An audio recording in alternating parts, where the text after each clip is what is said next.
Hello, welcome back to our channel. If you're experiencing slow performance in Google Docs, you're in the right place. In today's tutorial, I'm going to show you a simple yet effective fix, clearing the cache. This can help speed things up and enhance your overall experience. So let's dive right in.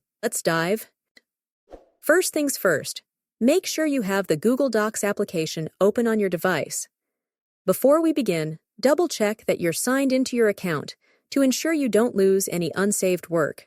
Once you're in the app, look for the 3 horizontal lines in the upper left corner of the screen. This is your menu icon. Go ahead and click on it to expand the menu. In the drop-down menu, scroll down and find the Settings option. This will take you to the Settings page where you can adjust various options for your Google Docs app. Now, once you're on the Settings page, look for the Clear Cache option. It might be tucked away in the advanced settings, so be sure to check carefully. When you find it, click on it. A confirmation prompt will pop up asking if you really want to clear the cache. This action will remove temporary files that might be slowing down the app. Tap OK to confirm your choice. And that's it!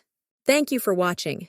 If you found this tip useful, please give this video a thumbs up and subscribe to our channel for more quick tech tutorials and tips.